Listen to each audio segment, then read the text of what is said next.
नहीं पाओगे। यहां जो आप कर्म कर रहे हैं वो आपको भोगने पड़ेंगे, अच्छे या बुरे। बिना भोग के ये नष्ट नहीं होते। एकमात्र उपाय है, जैसे आपको वकीलों के द्वारा प्रमाणित कर दिया गया कि यहां के वकील है चित्रगुप्त, पूरी सीन सहित आपकी चेष्टाओं को अंकित किया जाता है, वो आपके मन में है, आगे प्रसंग आएगा। और जज हैं यमराज, धर्मराज जी, और दंड अधिकारी हैं यमदूत, और दंड विधान जहां होता है उसे कहते हैं नरक। तो जैसे यहां जज ने कानून से अपराध करने वाले को दंड दे दिया, जाओ तुम्हें फांसी की सजा, राष्ट्रपति का अधिकार है, वो पूरा माफ कर सकता है। ऐसे ही राष्ट्रपति हैं भगवान श्री हरि। अहम त्वाम सर्व पापेभ्यो मोक्षयिष्यामि मा शुचा। अगर शुभ अशुभ कर्मों से बचना चाहते हो तो एकमात्र उपाय भगवान की शरण में होकर नाम जप करो, अन्यथा अवश्यमेव भोक्तव्यम कृतम कर्म शुभाशुभम। सुमति जी अपने पिताजी को बता रहे, यमदूत ने कहा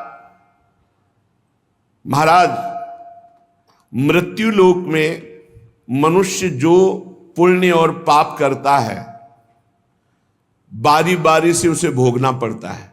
बहुत ध्यान से सुनोगे तो आपको बड़ी सावधानी प्राप्त हो जाएगी। जो छोटी मोटी गलतियां आप हंसी खेल में करते हैं वो भी आपको दंड भोगना पड़ेगा।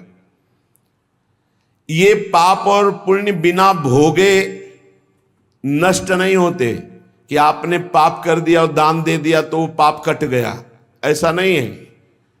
पुण्य का अलग विभाग होगा, पाप का अलग विभाग होगा।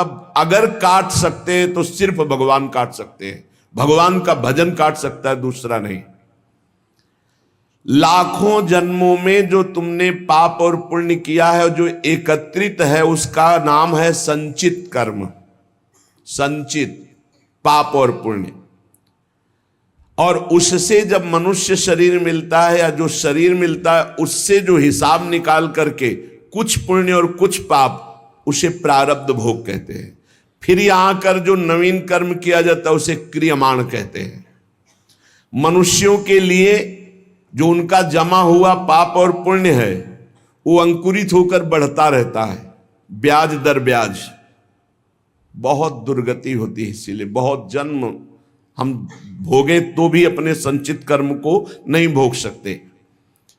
जैसे बीज मिट्टी और जल की आकांक्षा करता है तभी वो उत्तम वृक्ष रूप धारण करता है, ऐसे ही पाप और पुण्य उसे प्रेरित करके पुनः पाप करवाता है, प्रेरित करके पुण्य पुनः पुण्य करवाता है। अगर पाप कर्म में रहती है तो पाप पर पाप, पाप पर पाप, और ये एकत्रित होकर वृक्ष रूप होकर समय स्थान वो निश्चित करेगा। पाप तुम्हें कहां दंड देना है, समय स्थान। बुरी दशा आने के पहले बुद्धि बदली जाती है, उसकी बुद्धि बदल दी गई। आप ना आवे आप पर ताई तहां ले जाए, वो वहीं ले जाएगा, उसी स्थान पर मारा जाएगा, उसी स्थान पर जो दंड उसे मिलना मिलेगा। जैसे आपने छोटा पाप किया तो आपके चलते समय पैर में कांटा चुभेगा और दुख होगा। कांटा निकाला गया, थोड़ी दिन वहां दर्द रहा, खत्म हो गया, आपका पाप क्षय हो गया। छोटा पाप कोई, आगे बताया जाएगा कौन कौन से पाप से कैसे कैसे दंड मिलते हैं। अब अगर आपसे थोड़ा बड़ा पाप बना है तो वही पैर में लोहे की कील बनकर चुभेगा, कांटे की जगह लोहे की कील, अधिक दुख होगा। और बड़ा पाप बना है तो खजूर का कांटा, बड़ा कील, ऐसे आपके पैर में चुभ। बिना पाप कर्म के कहीं भी किसी को कोई भी दुख नहीं हो सकता। सिर में दर्द होना, आजीवन पूरे जीवन सिर का रोग हो गया कि वो दर्द ही होगा 2-4 दिन में, 10 दिन में, पाप का कारण।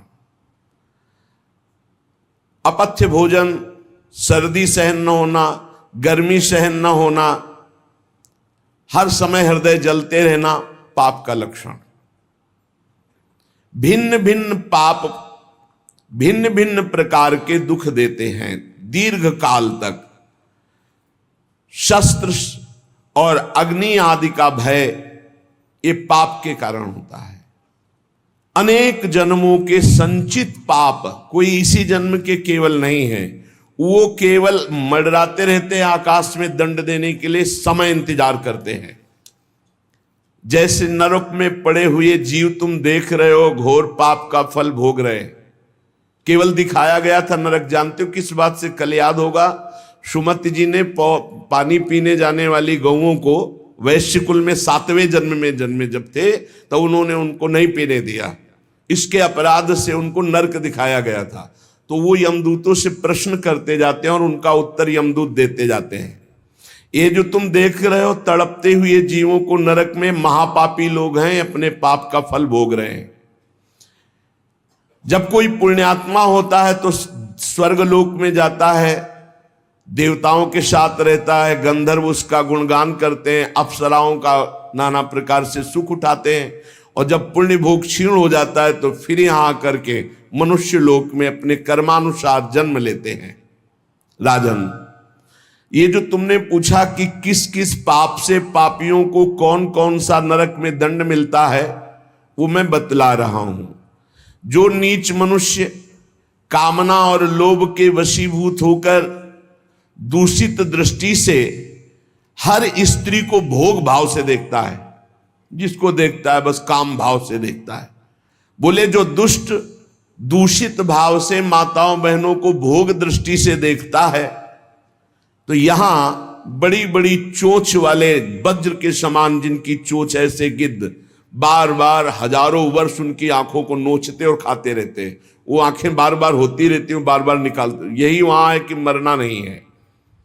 उनकी दोनों आंखों को वज्रतुल्य नरक के पंछी बार बार निकालते हैं और खाते हैं, और उनके पुनः नए नए नेत्र उत्पन्न हो जाते हैं। इस पापी को पलक झपकने तक के लिए विश्राम नहीं मिलता, निमिष तक के लिए कि थोड़ा चैन मिल जाए।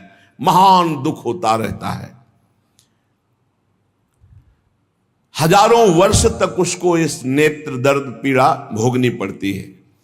और फिर जब मृत्युलोक में जन्मता है तो नेत्र रोगी पैदा होता है। वो यहां पैदा होगा नेत्र रोगी, या नेत्र ही नहीं है या नेत्रों में दिखाई नहीं दे रहा, कई तरह के व्यवधान, जिन्होंने नेत्रों का दुरुपयोग किया। अब जिन लोगों ने, जिनको तुम देख रहे हो इनकी जबान काटी जाती है, बार बार जबान नोची जाती है, ये वह लोग हैं जो शास्त्र का गलत उपदेश किए हैं, गलत अर्थ किए हैं, अपनी वासना की पूर्ति के लिए शास्त्र का गलत प्रयोग किए हैं, जो किसी को गलत सलाह दी है तो इनकी जबान बार बार छोटे छोटे हिस्से में तलवार से काटी जाती है।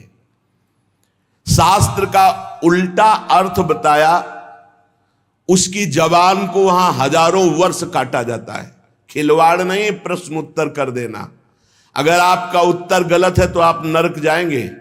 प्रश्नकर्ता तो आप पर श्रद्धा करके पूछ रहा है और आपने मनमानी उत्तर दे दिया और वैसा आचरण कर दिया तो उसको पाप नहीं लगेगा, पाप आपको लगेगा क्योंकि आपने आदेश किया है और आप